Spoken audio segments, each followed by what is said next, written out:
You said you'd come. Now let's hope you're not too late. We know each other. He's a friend from work. Long talks. Long talks.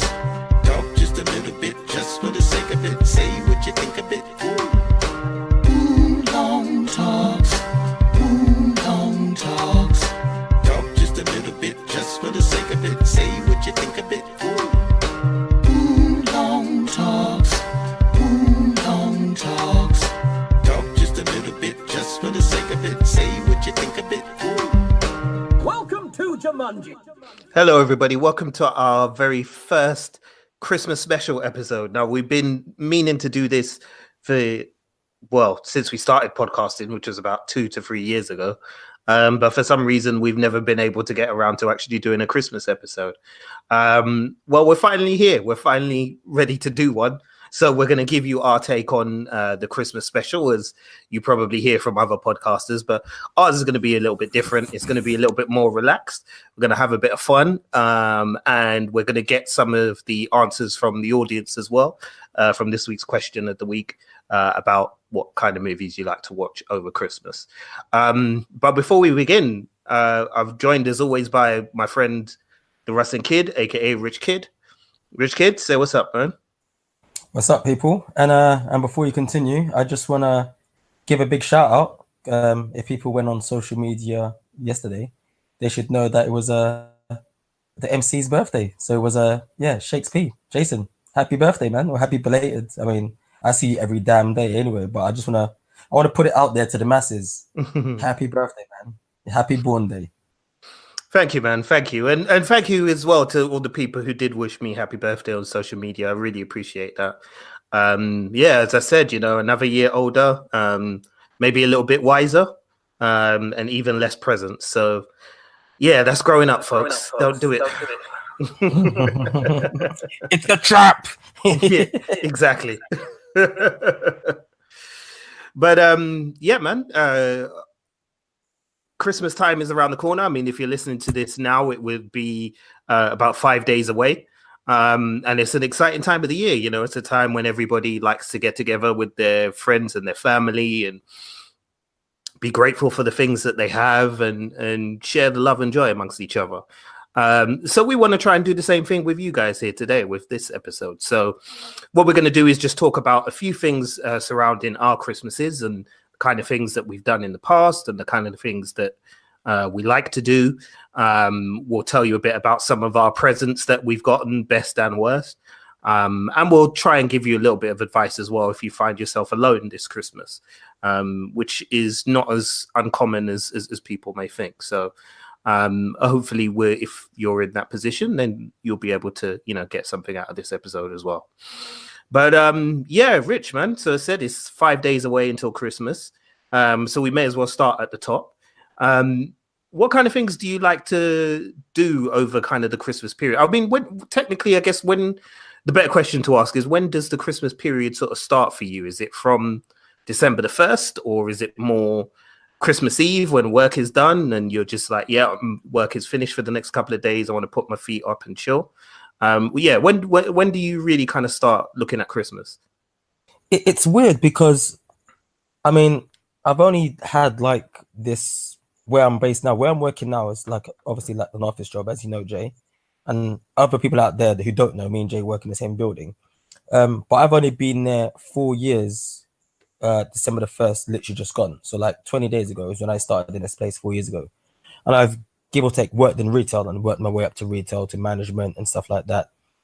So it's odd. I mean, I've never really felt Christmas, and I still, even though like I have like the Christmas period off now and and stuff like that, I've never really felt that I've experienced Christmas like how others feel it, because like you work at Christmas Eve, and then you're back in on like Boxing Day at 9 o'clock, just dealing with crazy sales, and those sales can go on for anything up to a month. So like Christmas Day has always just kind of been like, it's just another day off. So to me, as much as I love the period of Christmas, there's no beginning for it, really. I mean, there's little things that pop up around here and there that remind me it's Christmas, and I get that Christmas cheering. You know, as much as I hate the cold and I hate snow, that's a fine example of me getting like, oh my God, Christmas is coming. And then obviously, like, you know, you've got the Coca-Cola advert jingle, you know, holidays are coming, holidays are coming. Like, that makes me feel like it's Christmas. And then, you know, going to central London and seeing the lights up is when Christmas really starts for me. But it just seems it's just like another period now. I don't know. I'm childish like that. I just like presents.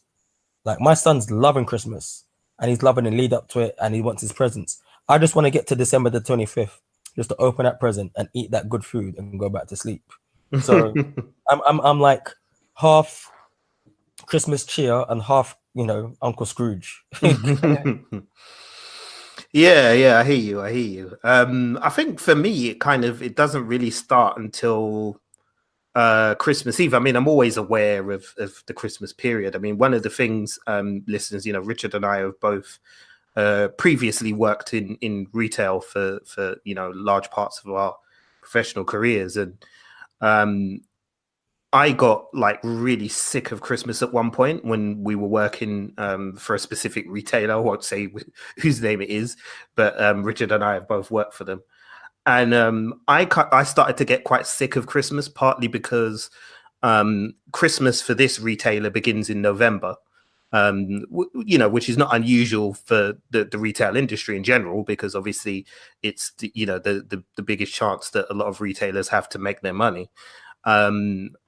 So, you know, it makes sense for them to kind of get started on these things as early as possible. But for staff, it's just a headache because you're constantly drilled with Christmas music and, you know, Christmas trees and all kinds of things from early November, as said, you know, from as soon as like sort of November the 1st, in the retail business, you know, the business itself is preparing for Christmas, and that means decorations, candles, displays, and as said, the constant drone of Mariah Carey's "All I Want for Christmas Is You." I mean, I kind of like. I didn't like that song, but I didn't mind it. There was a time when I didn't mind it. Now, like, it triggers me so hard now. Like, I can't.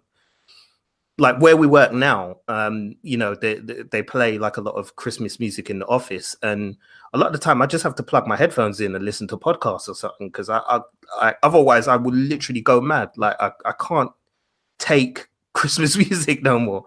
So I'm kind of with you on the Grinchy side of certain elements of Christmas in that way, you know. But yeah, I guess for me, I like to start kind of Christmas at Christmas Eve, when I know like my work is done, I'm at home, I can relax, I can chill, I can put my feet up, I can drink a beer, I can smoke some smoke if I want. I could just kind of, you know, just relax, man. That's what kind of Christmas is for me. It's relaxation, and I enjoy that kind of side of being able, as said, to just kind of put my feet up and yeah, man, and just breathe a sigh, let some oxygen out, and, you know, just chill, man. I love that. So yeah, for me, it's kind of Christmas Eve really is when that period sort of starts. When I'm usually doing that as well, it's usually that it's not unusual for me to have like a video game or something like that to play. I tend to find I do a lot of my heavy gaming over Christmas, so I tend to save like games back for the Christmas period, just simply because it's likely that I'll have, you know, 3 or 4 days off in a row where I can just sit down and properly play a game. So that's something I've been doing for like a good few years. This year I've got finally got Yakuza 6, which, believe it or not, listeners, I've had since I think early October. I bought it and it's not been unwrapped or anything, because I've been literally waiting for Christmas Eve so I can unwrap it and start playing it then until Christmas morning. So that's like what I'm doing. So my thing is to just game, man, and play some games. I mean, I remember one year we got Godfather, the game, on Xbox 360, and my wife is not a gamer, but Godfather is something that she loves. Like, she loves the movies, she loves everything around it. So I was able to kind of use that as a way to kind of get her to be interested in it. Little did I know that we were going to spend all of Christmas Eve, all of Christmas Day, and all of Boxing Day playing The Godfather together.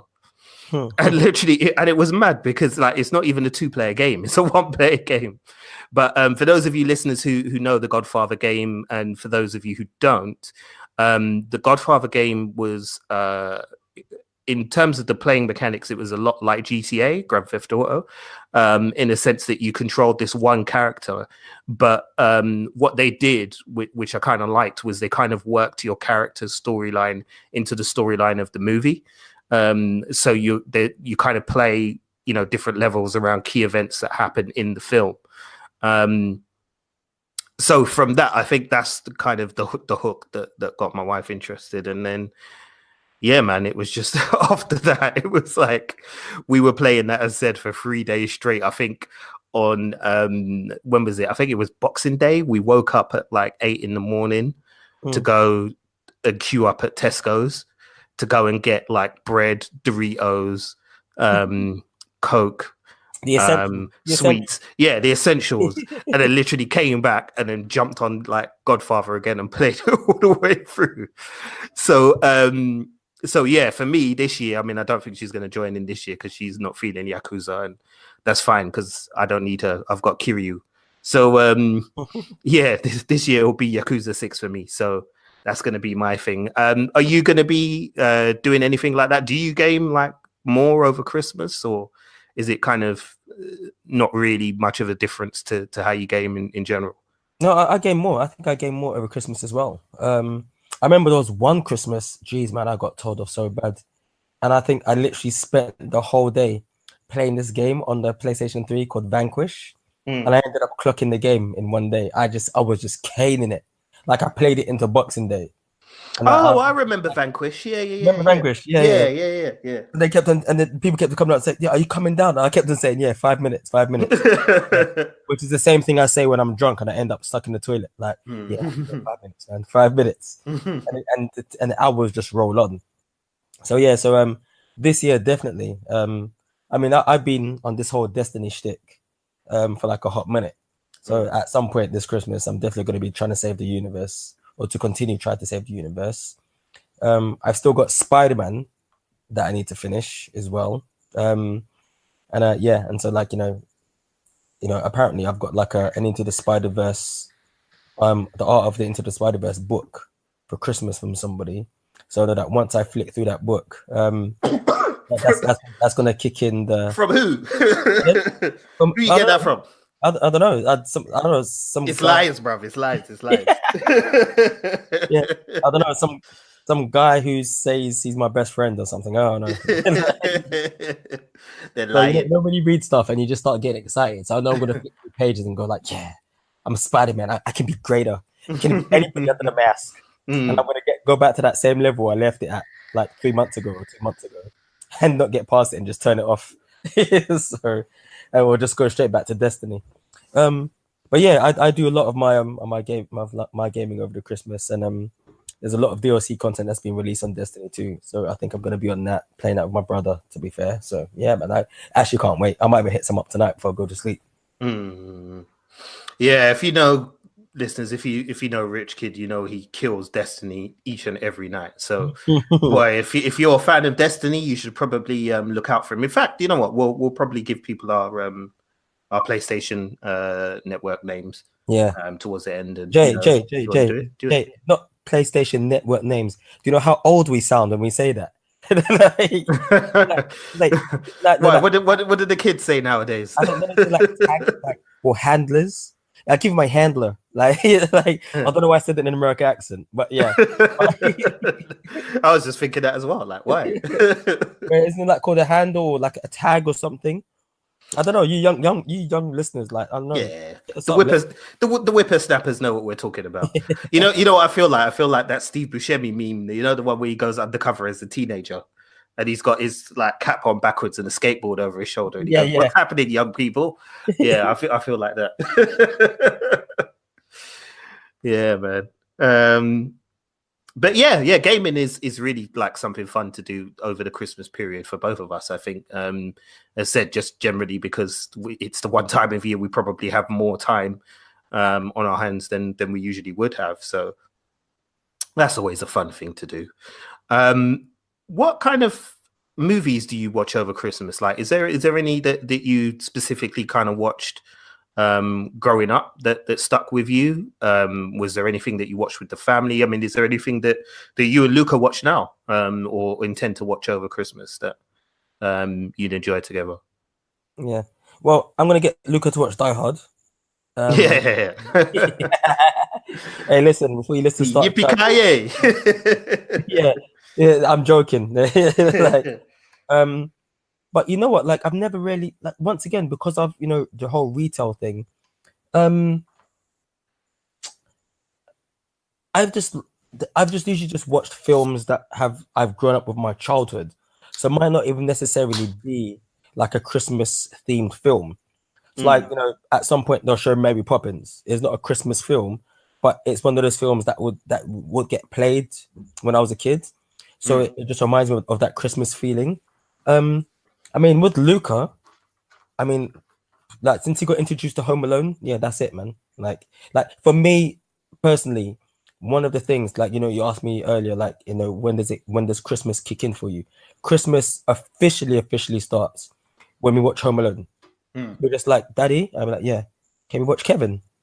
Like, yeah, if you can remember the name of the film, then we can watch Home Alone. So why you call it Kevin?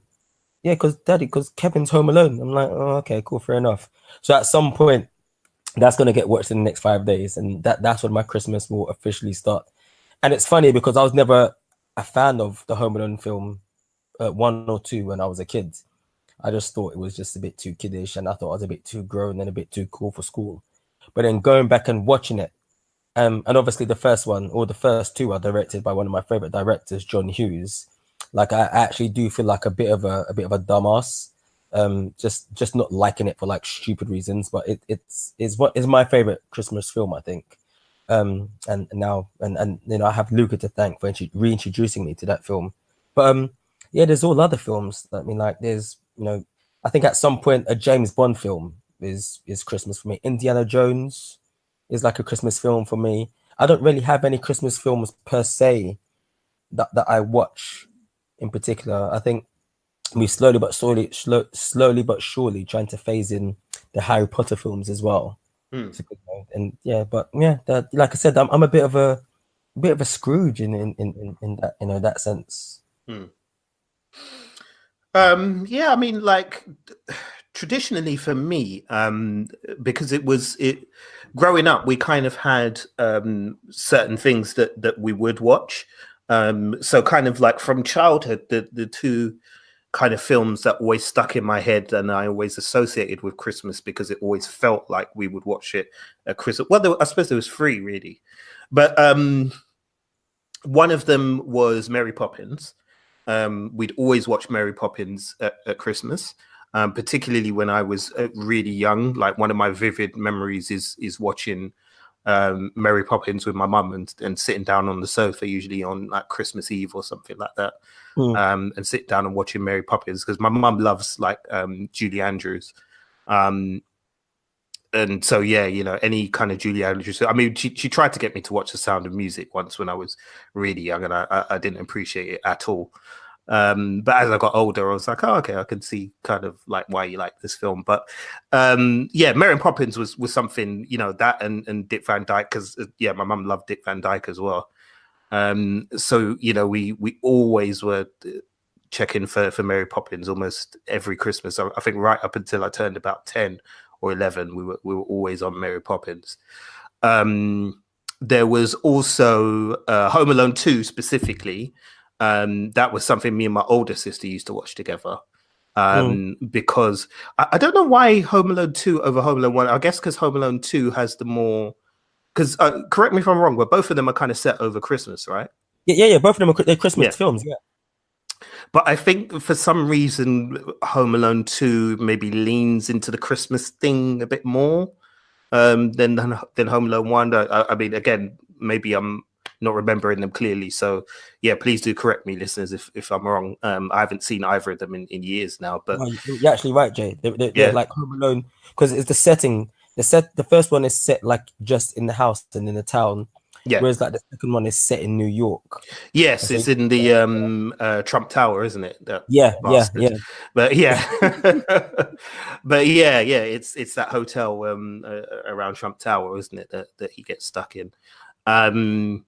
Yeah, so Home Alone 2 was always kind of the one that kind of stuck out as the Christmas movie, and as said, me and my older sister used to watch that all the time. You know, the lady, I mean, I know you know this, Rich. I'm not sure if necessarily all of the listeners know this or remember, but the pigeon lady was actually the nurse from Casualty. I've forgotten her name now. Like is the name like Brenda or something like that? Yeah, you know what? I'm gonna look it up real quick. Sorry, listeners. I know this is not great for podcasting, but bear with me 1 second. I'm just gonna look up her actual name, because I remember when the first time when me and my sister watched Home Alone 2, we were like, hold on a minute, that's like so and so from Casualty. For people outside of the UK who don't know what the hell we're talking about, Casualty was a well, I guess it still is, because it is still on, isn't it? Yeah. Casualty, yeah. That is a national treasure, bro. Yeah, Casualty's been going on in the UK for years and years. I mean, as far back as I can remember, Casualty has been a thing. Basically, Casualty is a television drama produced by the BBC, and it's set in an accident and emergency room in a hospital in a fictional town in the UK, and it's basically these stories about people who turn up with various different injuries and situations, and this group of doctors who work within this accident and emergency department, and kind of the problems they have treating these various injuries whilst dealing with their own personal lives and things like that. Effectively, it's for the benefit of the American listeners, it's ER, but the British version. And with more kind of drama and less of the razzmatazz of no George Clooney. There's no George Clooney. Yeah. Yeah, no George Clooney in that one. But yeah, Casualty was like a big deal, and well, as Richard said, it still is a massive deal. I mean, I think it's rebranded to kind of like Holby City or something like that now. No. So Holby City, or it's Holby City, like the spin-off of that. Yeah, so Holby City is, I think it's basically it's another part of the actual hospital or something. If I remember correctly. Yeah. So sorry, her name. So the actress's name is Brenda Fricker. Ah, yeah, there and that's so you were right. Yeah, her first name is Brenda, and she plays the pigeon lady in Home Alone 2. Yeah. And yeah, as said, she is like a kind of stalwart of British television because of her role in Casualty, which she was in for many years, and she was it was so, I remember to me it was so weird to see her like in this role, because she was just so associated with this British TV show. So it was a crazy thing to kind of see her there pop up in the movie like that, but yeah, man, that was pretty cool. But yeah, Home Alone 2 was definitely a big one.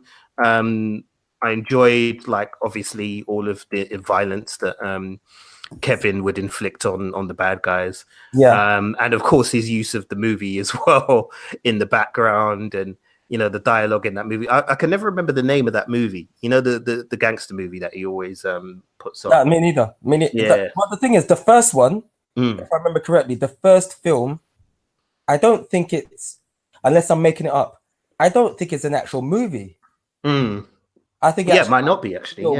For that. And I think maybe the second one is an actual movie, like Home Alone Lost in New York. So the clip is that he uses from an actual film. I don't know why I'm thinking that. I don't know. Can you Google it? Yeah. Hold on, give me 2 seconds. And while you're doing that, speaking of Luca, he's walked in. So I don't know if you've heard him. I just heard him. Yes. So listeners, Richard's son has arrived home. That's why you heard the noise there. So yeah, Luca's in the house with us as well. Hello. Hi, Luca. How are you? Feeling great. Excellent. That's good to hear. That's good to hear. Are you going to watch Home Alone this Christmas? Yes. Yeah, you're going to watch it with Daddy? Yes. Good, good. Who's your favorite character? Is it Kevin? Yes. Why do you like Kevin? He always doesn't talk. He always doesn't talk. What are you talking about? Kevin always talks. And what does he say to them? Merry Christmas. And what else does he say? Don't be getting married now. What does he say? Merry Christmas, you filthy animals. They can't see you smiling, dude. Yeah, that doesn't work on podcast, Lou. Yeah. Sorry. It's only a voice that they can hear. It's like a telephone. Okay. Okay? Yes. You tired? Yes. Okay, night. Okay. So according to Wikipedia, Yeah. the film within a film, Angels with Filthy Souls, had a sequel in Home Alone 2, Angels with Even Filthier Souls. Yeah. Both Angels meta films featured the character actor Ralph Foodie as a stereotypical 1930s mobster named Johnny. Yeah. So no, I don't think they are real. I think they made them specifically for the Home Alone movies, Yeah. and for those skits, which is quite advanced when you think about it, quite meta for them to do that in the 1990s. Yeah. That's kind of crazy. Home Alone is a movie I like to watch a lot, and the other movie I like to watch, and I know you remember this one, Richard, though I don't know if many of our listeners will, is a movie called The Wiz. Oh Lord. Okay. Yeah. Now, The Wiz, for those of you that don't know, is a fantasy movie. It's also a musical. It came out originally, I think, towards the end of the 70s. I want to say like 1979 or something like that, or 78 maybe. 1980. Yeah, possibly even 1980. Yeah. And The Wiz is basically like a musical retelling of the Wizard of Oz story. But The Wiz starred Diana Ross, Michael Jackson, Richard Pryor, a few other people as well. I think there was like I can't remember who the big names were in it, but all of the It was black people. It was black people. Just say yeah. The black version of the Wizard of Oz. Well, basically, yeah, it was a soul music kind of version of the Wizard of Oz, really. And we used to watch that a lot because it was all Quincy Jones, and it was all kind of his productions in terms of the songs. I think he wrote most of the songs, he produced most of the songs for the movie. And I said it had like kind of two of the biggest names out of Motown Records in Diana Ross and Michael Jackson in the cast. Michael Jackson, I think, played the Scarecrow. I'm trying to remember who he played. I'm bringing it up now. I'm Googling it. Hold on 2 seconds. It was 1978 it came out. 1978. Cool. Yeah. Okay. So 2 secs. Yeah, Michael Jackson was the Scarecrow. Diana Ross played Dorothy. Yeah, that's right. Nipsey Russell played the Tin Man. Oh, yeah. I remember him. Yeah. And then I think Ted Ross was Cowardly Lion, right? Yeah. And then Richard Pryor was the Wiz or the Wizards. And the thing is, like, I know all these people by faces, but I've realized I just know them. I don't know them by names. Well, a lot of them are like kind of character actors that were kind of always around, weren't they? But you never really got to know their names as such because they were from that era of the 70s. So it was kind of tricky getting to know the names of them and who they were, and especially considering we were young when the first time I remember seeing The Wiz, I think I was about 7, maybe 6 or 7. So it wouldn't have been easy for us to spot that. But listeners, it's a cult classic, man. So if you've never heard of The Wiz, go and check out some of the clips on YouTube, man. Because especially if you're a big Motown music fan, you'll love it. Because it was, as I said, it was the cream of the crop from Motown, performing songs and writing music for it as well. That was one of the things we love to do. One more thing about The Wiz, which is pretty much awesome. Luther Vandross was uncredited, had like an uncredited role as one of the choir singers in there. Oh, really? I'm just looking at who Blimmin directed this film, and it was Sidney Lumet. No way, really? for real, bruv. Shit. Okay. Well, there you go, listeners. Like cinema fucking legend Sidney Lumet directed The Wiz. I didn't even know that. You know what I did know? That you just swore and Luca's with me. Oh, sorry, Luca. He can't hear me, can he? Yeah, he's asleep. But yeah. Oh, okay, cool. That's all right. He'll probably swear in his sleep then. That's Yeah, cool. probably. But yeah, like I had no idea. Jeez, that's amazing. I wonder how he got involved in the project. I'll have to look that up, listeners. Sorry, we'll do that another time. Like, but yeah, I wonder how he got involved in that. Yeah, let's say it now. Like yeah, for the new year, there's going to be an episode where we just talk about our favorite directors, favorite actors, favorite actresses. Yeah, yeah. Let's just do that now because that's actually really throwing me off. Not in a bad way, but like just because. No, not at all. It's just because it's surprising. You don't, considering as said, he is. I mean, he's in the American Film Industry Hall of Fame, Sidney Lumet. For those of you who may not necessarily recognize the name, you'll certainly know his movies, especially if you're a movie fan. He was a guy who was credited with kind of really having a huge effect on reshaping American cinema in sort of the late 60s and early 70s. And as said, he directed some of the absolute classics. Particularly, some of the movies he did with Al Pacino, like Serpico and, Dog Day Afternoon and things like that. So, 12 Angry Men.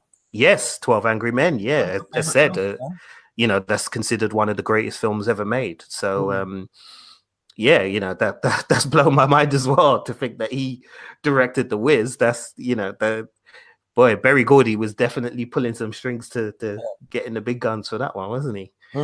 But yeah, as Richard said, we'll definitely go through something like that in the new year, man. That's a good shout. So I think, going forward, we'll have a look at doing that. But those are kind of the main sort of movies that I like to watch really over the Christmas period. Later on in life, I started to get into watching the Planet of the Apes movies, particularly the original ones, because I've kind of always been a fan of those.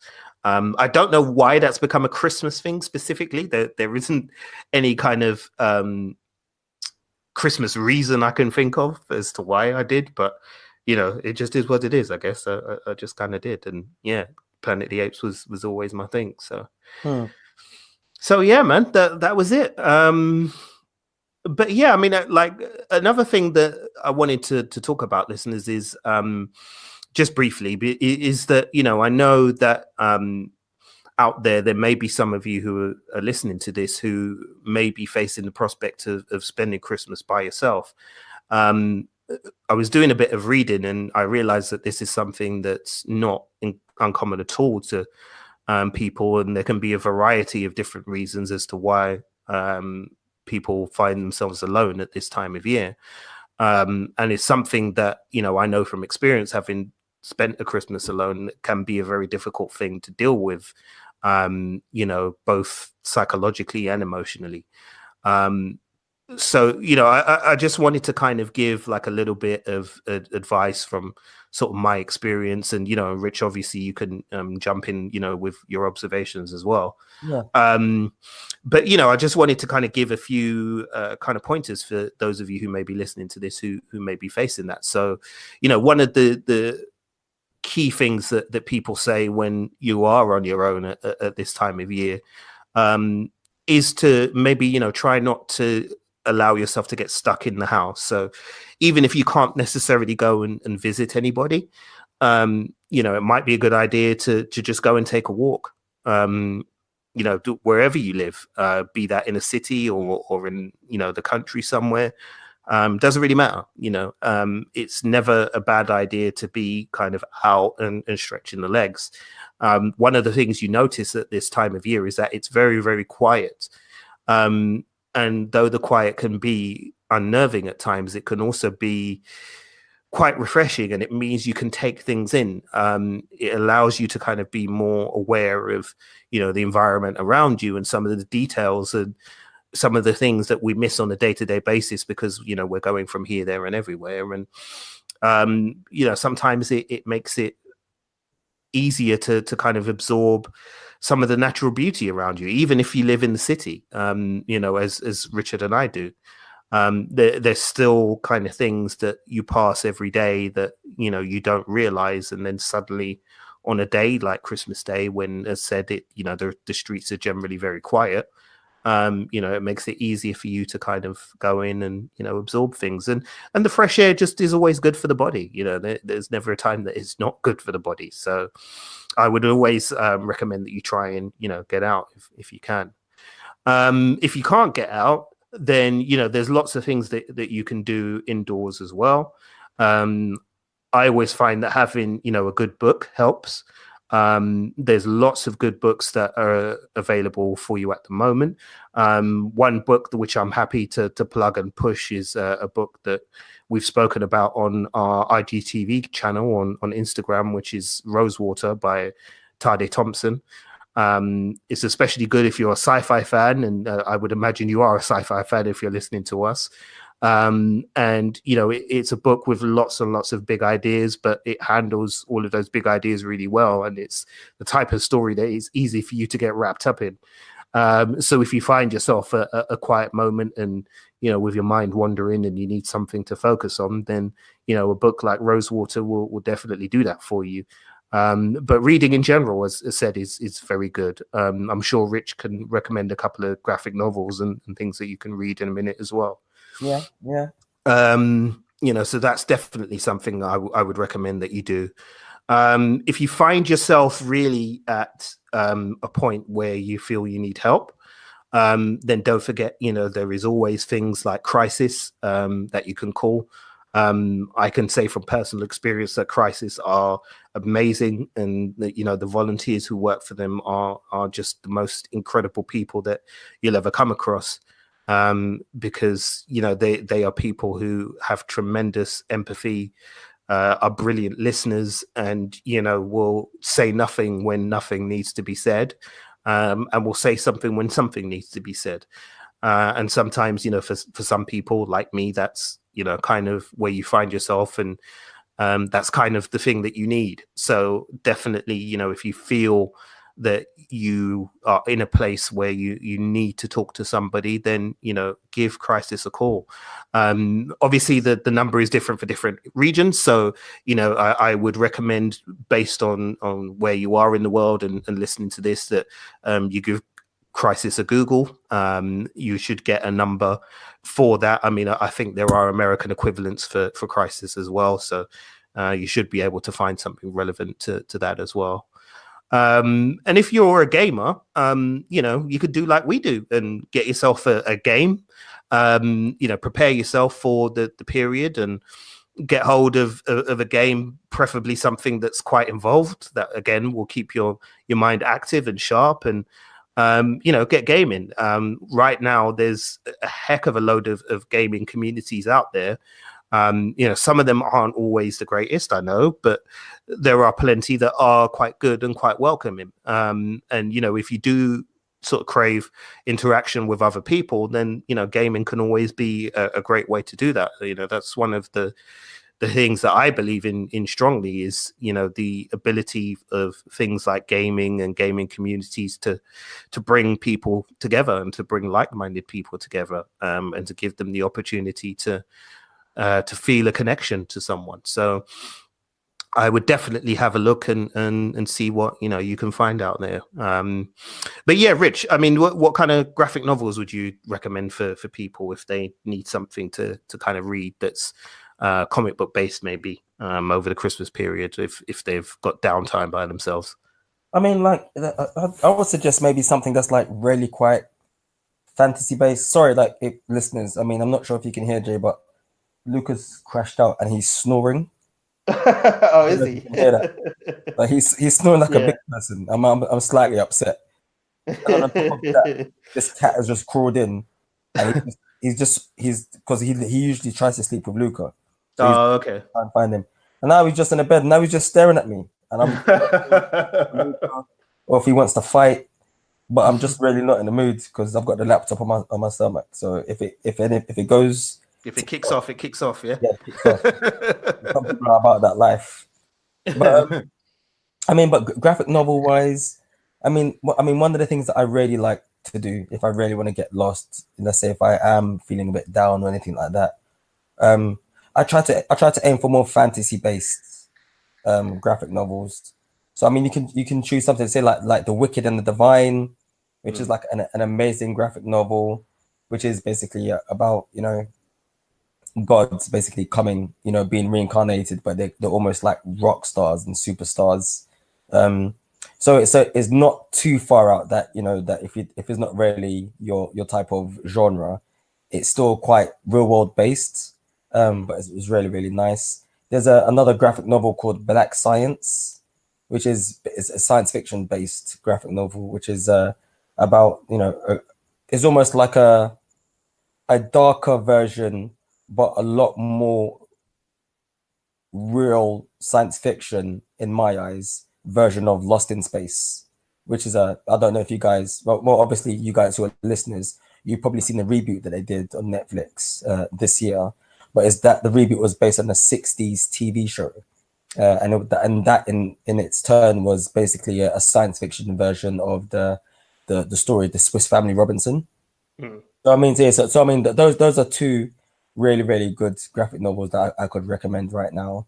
And another one that I have mentioned before, which is called Saga, which is really good, and it's basically about a couple raising a child in, you know, in the future, and they're both from different races, and just like dealing with particular problems. So at the same time, as much as you want to escape, you know, you don't want to escape and feel isolated or alone, because there are people out there who are facing the same problems that you may be facing, if you know, if you're feeling upset and feeling that, you know, you're not really wanted.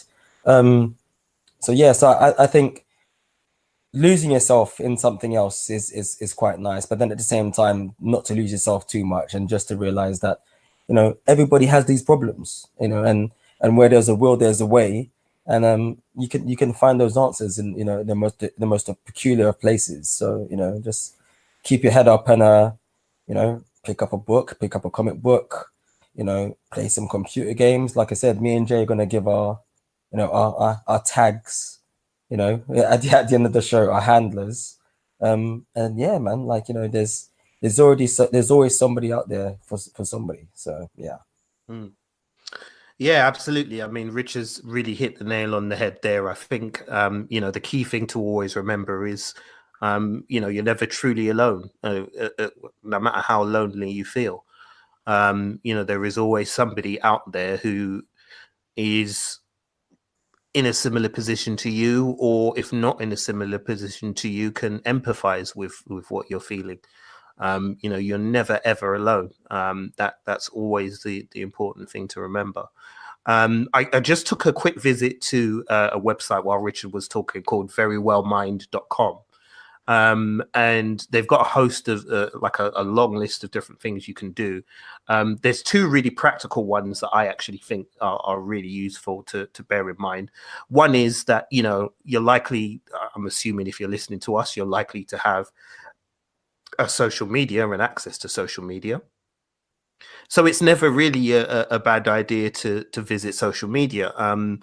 I would say, you know, try and stay away from places where you're likely to see lots of pictures of people together with their families, smiling, eating turkey and things like that, because that probably isn't going to help.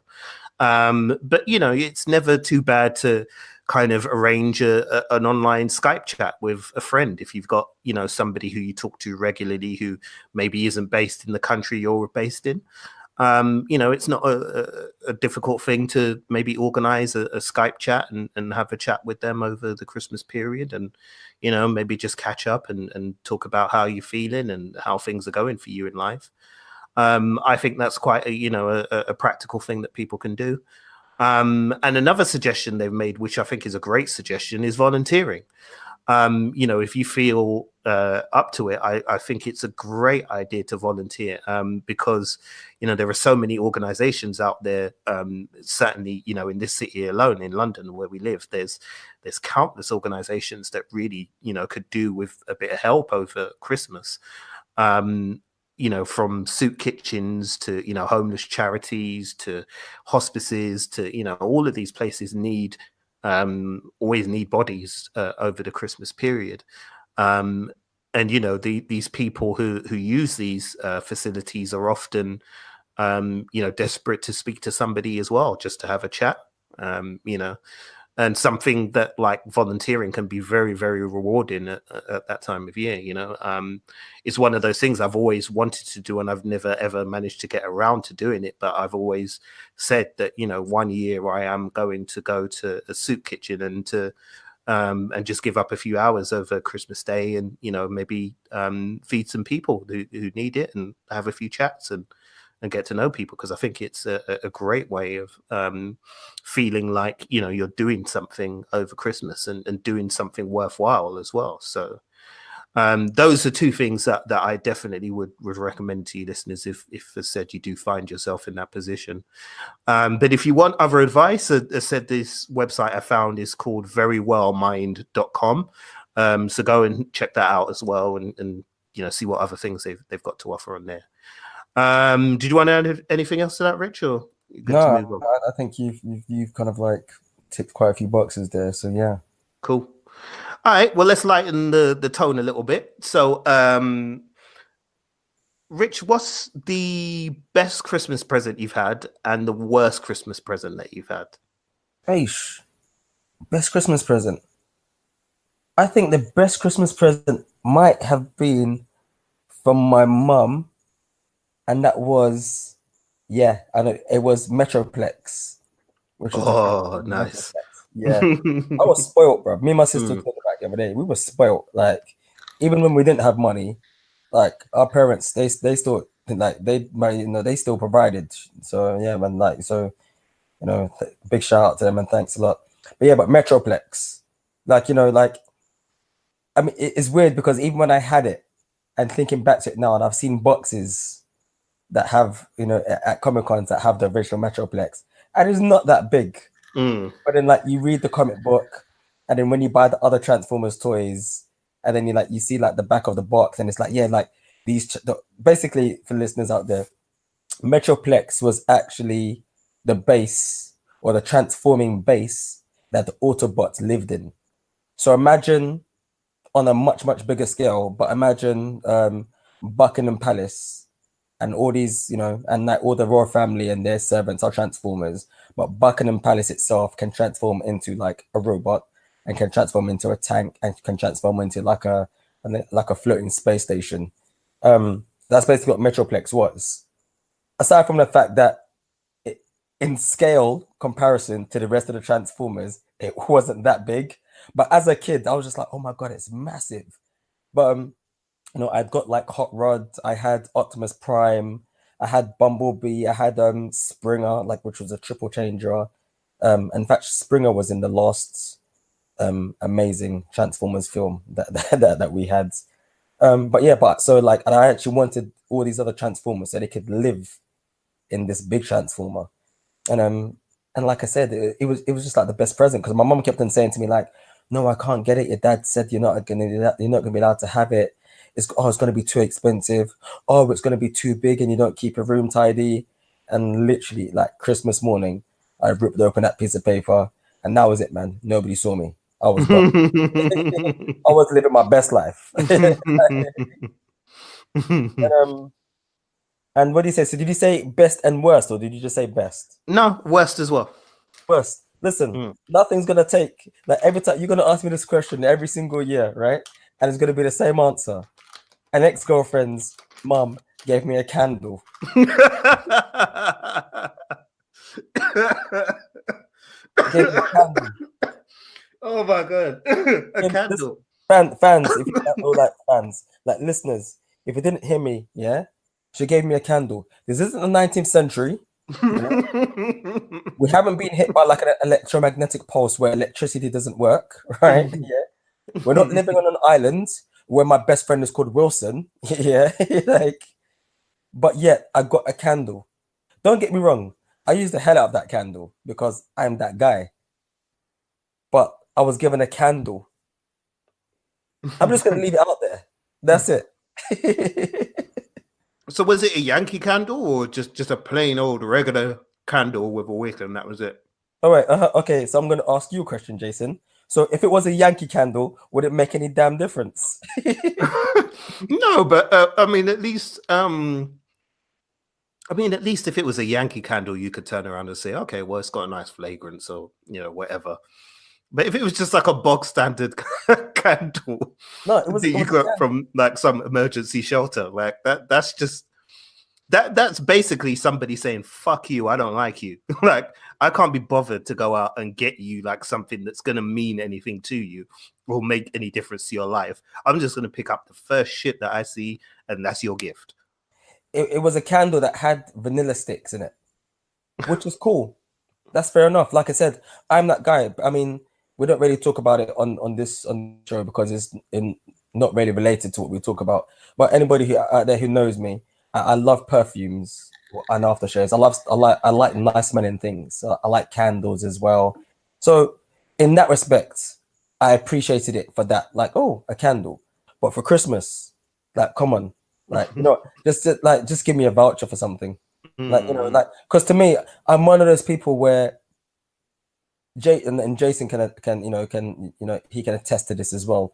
I don't like to give presents that aren't going to be used or presents that can be used out. So for example, I hate that thing of if it's somebody's birthday and like they haven't got your birthday present, when we go out for a drink, like to celebrate, I'll get you a drink for your birthday. No, don't get me a drink for my birthday, because what's going to happen is that you're going to give me a drink for my birthday, and that by the end of the night, I'm going to pee it out. Like, like I think it's there's not much. I'm not saying that I'm not grateful for it, but the thought process behind it, I don't think goes into it. It's not a thoughtful gift. It's I need to get you something, and I guess you kind of like this, so that will do. Like that's literally what it is. Yeah, it is. It's for anybody who's out there, it's a quick thing, isn't it? As it is. It's a quick thing. Oh man, hold on. It's my man's birthday today, or it's Christmas. Have you got him a present? No. Christmas is tomorrow. Okay, cool. Let me run down to the card shop. Oh, okay, let me grab a card then. How much is that candle? Yeah. Grab me. No, what? How much? No, just grab me one. That's it, man. Like, listen, like, unless something else changes, this is gonna be the same answer that I give next year as well, and the same answer I give the year after. So, until the end of days, until Christmas is banned or something ridiculous.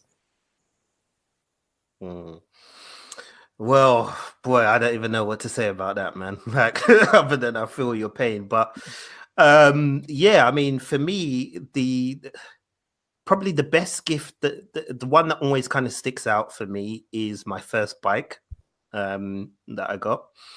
The reason why it sticks out is because for us, well, for me, listeners, when I was growing up, I in some ways I was hugely fortunate because I had such a great childhood. But there were times when childhood was hard. We didn't like Rich. We kind of, Rich and I kind of come from very similar backgrounds, and our parents weren't necessarily the most well off, and in a lot of cases had to work, 2 jobs, 3 jobs, do different things, cut corners to make ends meet because, excuse me. Sorry, had to cut corners to make ends meet because life could be difficult. And, that was the case for us at times. As said, I'm not bemoaning that in any way, because in many ways, my mother and my stepdad really did everything they could to make the difference for us. So yeah, I really do appreciate what they did, but times could be hard, and it meant that there were some Christmases, especially when I was younger, where you kind of just had to make do with whatever it was that my parents could afford, because my parents taught me from a young age that there was no Father Christmas, because my mum always believed that we should appreciate the value of kind of the gifts that you're being given, and how much it is that a person may have had to have not sacrifice, but I guess, you know, kind of they had to put in work to get these things. So anyway, you know, this was about a period in my life when I really wanted a bike. You know, all my friends at school had a bike, and I didn't have a bike. I had a scooter, I think it was, at that point, but I never had a bike. You know, and I really wanted to learn how to ride a bike, and you know, I kept pestering my stepdad about it and stuff like that. And I remember asking my mum, and sorry, listeners, I've got a serious frog in my throat here, but you know, I kept pestering my mum about, you know, wanting the bike, and mum was sort of like, well, I don't know, we'll have to see, because, you know, times might be hard. And, you know, it said they were both kind of working 2 jobs at the same time, and things like that. Anyhow, they somehow managed to keep it quiet from me that they managed to get this bike. And it turns out, you know, my dad, this was at a time in Britain, for the British listeners, when you could get things off the back of a lorry. They'll know what that means.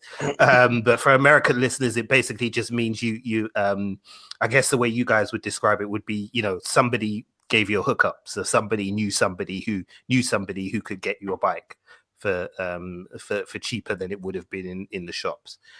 How they got hold of it is, well, boy, I'll leave that to your imagination. But yeah, basically, my parents had managed to get hold of a BMX bike for me, and they kept it a secret for like weeks and weeks and weeks.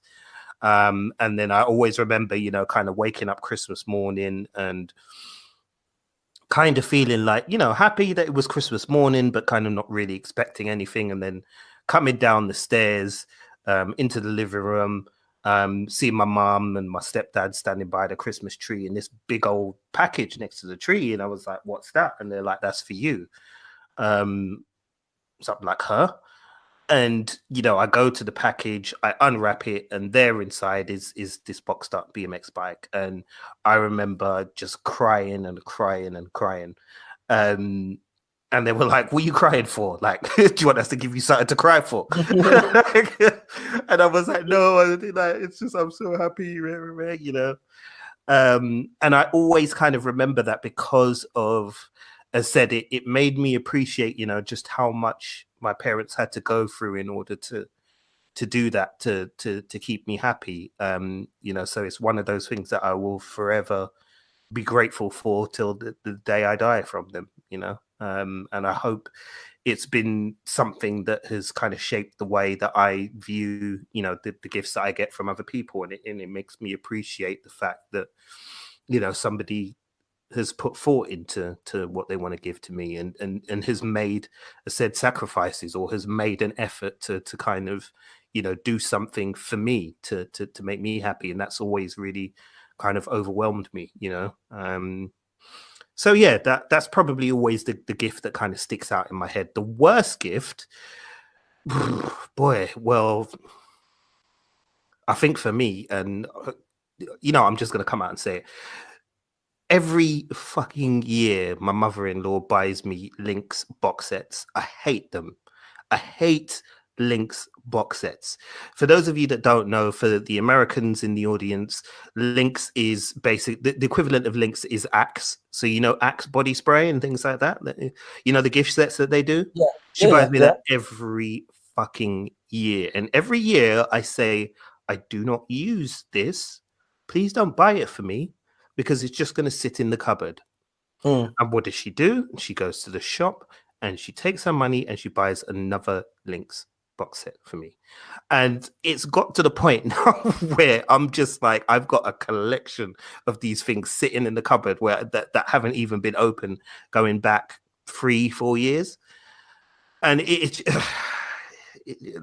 like, I'm not even gonna open that kind of worms, because this podcast is going to turn into something else where I'm just griping for an hour and a half about my mother-in-law. So I'm not going to do that. But yeah, it's yeah. the Lynx / Axe body set is not something you want to be given to anybody other than a teenager. Exactly. And you're only giving it to them because they need to wash. Otherwise, like, you know, please try and put a bit of thought into it. So yeah, that's got to be the worst present for me. So when you say you got the candle, that's I feel the pain of the candle because I'm in an equivalent situation with the links. So yeah, there you go. But yeah, man, those are the worst, best of our Christmas presents that we've got. So, man, I mean, let's jump into some of the questions of the week, or the question of the week, rather. For those of you that don't know, we do like to every now and again put out a question to our listeners on social media and to get them involved. And, it's something that we kind of have lost our way a little bit towards the end of the year with that. But it's something that definitely going forward next year, I'm going to try and remain consistent with that. And come up with some things so that we can get you, the listeners, more involved in the show and things like that as well. So anyway, for this episode, because it was a Christmas themed episode, I decided to ask all of our listeners out there, what's your favorite movie or TV show to watch over Christmas? Rich, you kind of touched on the things you like to do over Christmas, and I've kind of touched on mine. But we'll head right over to Instagram and we'll check some of the comments there. So, Rich, if you want to read the Instagram comments for me. Yeah, cool. Alrighty. So we've got Drea_3K, and their favorite Christmas movie was How the Grinch Stole Christmas. We've got Uncle Anks. What's good, Anchor? Long time, man. The Harry Potter films, Lord of the Rings trilogy, and old school kung fu movies such as like Fearless Hyena. Actually, I think we need to go to his house, bro. Hey, trust. I spent a Christmas at Uncle Hanks's house. Yeah, it was bad. It was bad, bro. It was wicked. I can't even lie. I loved it, man. Oh man. So yeah, big up to you, Hanks, man. We've got Cream Pugs with Jingle All the Way. We've got Sharpie with Gone with the Wind. And then we've got From Under the Thumb with When Harry Met Sally. So that's quite interesting because the majority of those films, none of those are really Christmas films, really. Yeah, well, Jingle All the Way isn't it? I mean, Jingle All the Way is a Christmas film. Yeah, Jingle All the Way, The Grinch Stole Christmas. Yeah. Harry Potter, Lord of the Rings, Gone with the Wind, When Harry Met Sally. They're just your standards, like feel-good movies, really, if you think about it. I think what I noticed from a lot of people's answers is that the movies and TV shows that they like to watch over this period are ones that evoke certain feelings. Yeah. What I mean. So I guess it's like you said, it's feel good, isn't it? And I guess Christmas is a time of year where we like to feel good about ourselves and about our friends and our family and the people that we love. So I guess it kind of makes sense, but we've actually got like a really diverse cross section of movies. So I'll go through some of the ones that we've got elsewhere. Can I just add some to because I know I don't really. I gave you like a list of sort of movies that I watch. Love Actually, and anybody who knows this film will know the reason why. But there's actually two reasons why. But The Holiday. Ever seen The Holiday? Remind me, is that the one with Sandra Bullock and what's her name? Cameron Diaz, is that it? No, but Cameron Diaz is in it. Okay. And hold on, who does she swap with? Yeah, because she swaps with somebody, don't she? Yeah, she swaps with somebody else. And then but she ends up like basically, and I've got the hot for Cameron Diaz from when I first saw it in like The Mask. But she ends up dating like Jude Law. Listen, fam. Those two.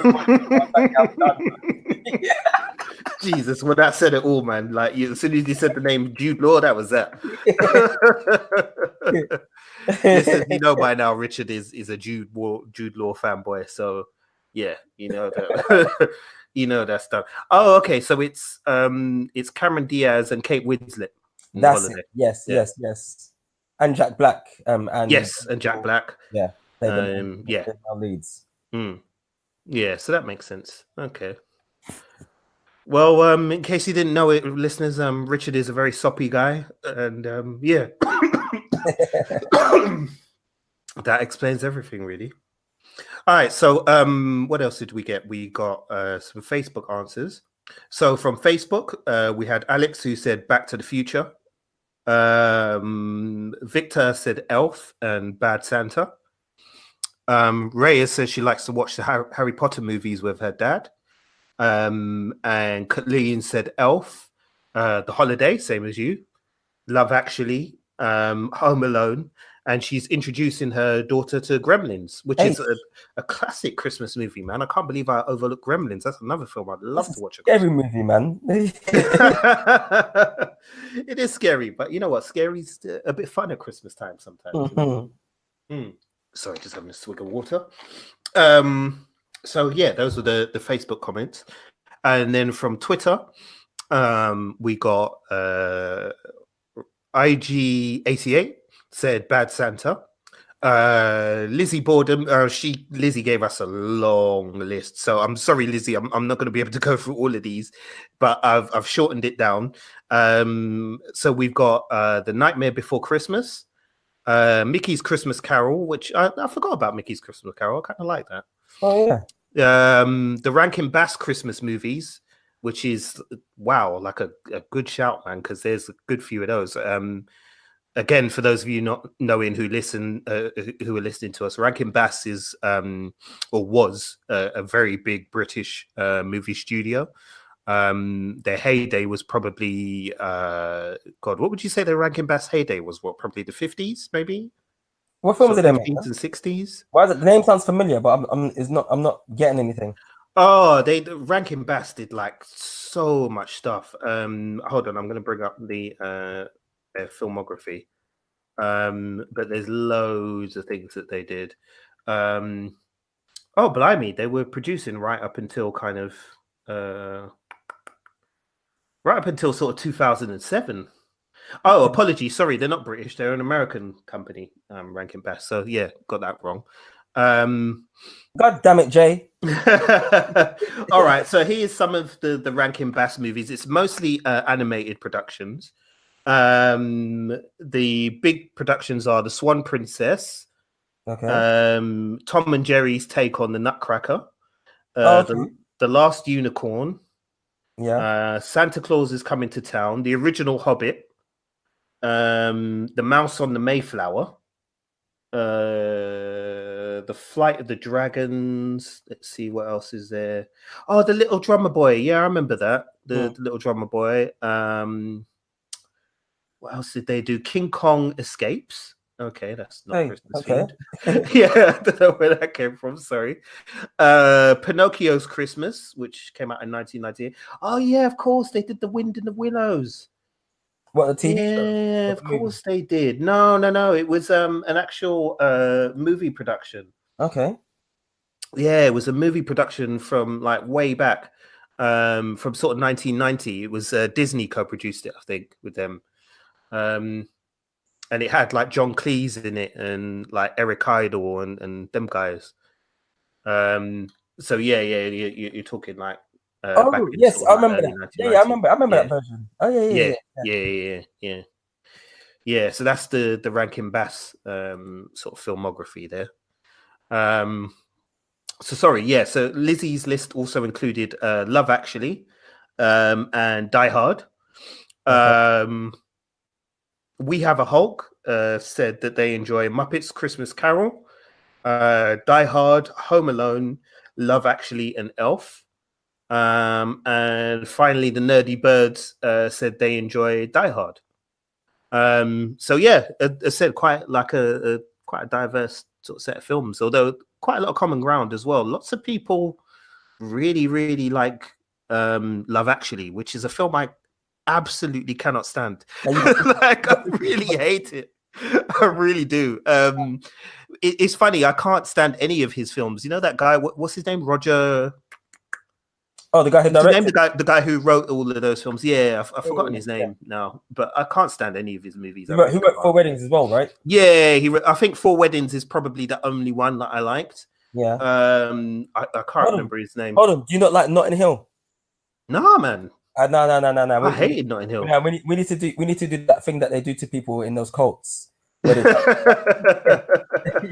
we need to. You're broken. put some more in the Kool-Aid. Put some more in. Yeah, no, I hate all of those films. I can't remember what the guy's name is. Right, so it's Mike Newell who directed it. Yeah, who's the Richard writer? Curtis. Richard Curtis, that's the Yeah, man. that's Yeah. it. That's I mean, like, I liked what he did with kind of like because I think he worked on Absolutely Fabulous, didn't he? I think, yeah, I think you might be right. Yeah, and and that I like Absolutely Fabulous. That's that was quite funny. But his films, yeah, they just man, they did nothing for me at all. And I said Notting Hill just seemed weird. Do you know what it was that bothered me about Notting Hill? And I'll just What's be that? blunt. It was the fact that it was a film called Notting Hill, set in a Notting Hill where there was nothing but white people. And this was before Notting Hill was really gentrified. I mean, now you could probably make Notting Hill as it is back then, and nobody would bat an eyelid. But back then, when the film came out, Notting Hill was still very much a multicultural area. And it just kind of annoyed me a little bit that it just seemed so white when there was nobody there. So I think that kind of prejudiced me towards like the movie. And then when I kind of saw it, I was like, okay, Reese Fans is cool, but the rest of it is just there. No, sorry. When you say his name, you need to say it properly. Reese Fans. Oh, sorry. Yeah, Reese Fans. Yeah. But yeah, his films, like Richard Curtis films or Roger Curtis, whatever his name is. The films just never did anything for me. His TV writing was much better. Like, again, The Vicar of Dibley, like he wrote The Vicar of Dibley, and I like that. Like I like The Vicar of Dibley, but yeah, just the movies just did nothing for me at all, man. Nothing at all. But oh well, is what it is, I guess. Yeah, and that's it. I think that's the kind of end of the Christmas special, really. That was all that I kind of wanted to say on Christmas. So yeah, listeners, I mean, as said, we did say we were going to give out our PSN tags or handles or whatever it is you kids say. So mine, you'll find me very, very easily on the PSN network. It's just Jayeazypeazy. And the easy is spelt with a Z, and the peasy is spelt with a Z. So peasy as in Peazy. And yeah, you'll find me there. You'll probably see my mug pop up if you search that, and yeah, just add me and give me a shout. Obviously, if you've listened to the podcast as well, let me know so I don't think you're a weirdo and block you. And yeah, that's cool. We can game or we can chat or do whatever you fancy. I don't mind. I'm easy. It's Christmas. I'm happy. So yeah, whatever works for you. Rich Kid, how about you, man? I mean, I'm sure that if you're blasting away on Destiny, you'll probably need the backup. So yep. So my handle, tag, nickname, alias is Valmont266.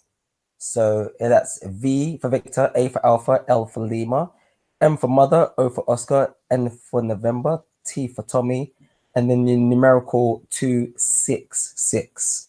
So yeah, just hit me up if anybody who wants to play Destiny with me, and that should be perfect. Yeah, man. I said, like, literally, listeners, you'll catch him on there more or less every night. So you'll never miss Richard if you want to go and play some Destiny with him. I tried with Destiny, and like, I just couldn't get into it. I really couldn't. But yeah, if you like Yakuza, then come holler at me, man, and we'll chat some Yakuza and we'll beat some shit up in downtown Tokyo. It'll be fun. So yeah. You miss out. As I said, this is it for our Christmas episode. So thanks a lot for listening. Before we go, I just wanted to make a quick mention of the fact that we have another podcast which is up and running at the moment, which is called the Bebop Rewatch. This is a must listen for anybody who's a Cowboy Bebop fan who's listening to this. What we've been doing is been basically rewatching the series and going through it episode by episode and checking out, some of the things, some of the things that we loved and some of the things that we didn't like. And yeah, basically just reliving the magic of that show. So if you want to check that out, you'll find that on our Woolong Talks podcast channel. So whichever podcast app you're using, you could just search for Woolong Talks and we'll pop up. And then you'll see the Bebop Rewatch episodes listed down there for you to enjoy. We should be recording session 10 this weekend as well. So we'll have that ready, hopefully just before Christmas. And then session 11, we should have at some point after Christmas for you. I also want to say a big thank you, as always, to our friend Rob Wade from emotionally14.com. Rob has got some very successful podcasts of his own as well that you should check out. The Crazy Train, which is a really fun show. Lots of comedy and random ideas going on with that. And he also produces a show called Talk Star Wars, which is excellent and a must listen if you're a Star Wars fan. They cover a lot of cool ground over there, so make sure you check that out. And also, obviously, a thank you to our friends from the BitProd scene as well, who are a collective of British independent podcasters who produce podcasts about just about every topic you can think of. So if you're looking for more stuff that's like us, or maybe if you've got something that's more niche that you're into, then make sure you go and check those guys out as well at the BritPod scene. That's going to do it for me. Rich, you got anything else to add? No, that's all good. Yeah, we've kind of touched every single base, so I'm happy with that. Cool. Well, listeners, we hope you and yours have a very, very Merry Christmas. As said, we will be back with the Bebop rewatch, but this will probably be our last Woolong Talks podcast until after Christmas. So we will be back then. We'll be back with our review of the year. And by the way, if you were wondering what was happening with our reviews for Into the Spider-Verse and Aquaman, unfortunately, we just haven't had time over the Christmas period. It's been very busy for us. So we've really not had time to kind of sit down and talk about that. So that's something we're going to cover in our review of the year. The review of the year is, as you know, if you've been listening to us for a while, is always a special time for us. So expect a big ass long podcast on that one, because we'll be breaking down the good, the bad, the ugly, and everything else about 2018. So make sure you come back to check that out. As I said, that's it. There will be a written review for Aquaman being posted up in the next couple of days as well. Yeah, definitely. So Richard, as you may or may not know, has been doing some writing recently. He's been writing some pieces for Hod Escape, which is basically a sci-fi website for, sci-fi nerds. And he's been doing like a lot of reviews and stuff over there. And he will have an Aquaman review up shortly. If you don't know how to find that, then make sure you follow us on social media. If you haven't listened to the end of the podcast, we'll tell you how you can find our social media channels, and you can check that out.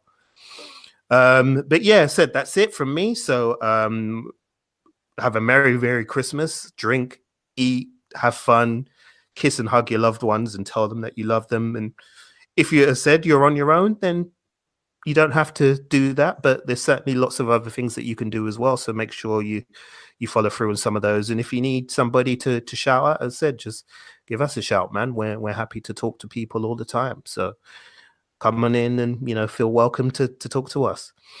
So it's a good night from me. And Rich, you used to say good night? Merry Christmas, you filthy animals. Yeah, well said, man. And we'll see you next week, guys. Take care of yourselves and peace. Thanks for listening to us. If you're down with Woolong Talks, show some love by following us on Twitter, Facebook, and Instagram at Woolong Talks.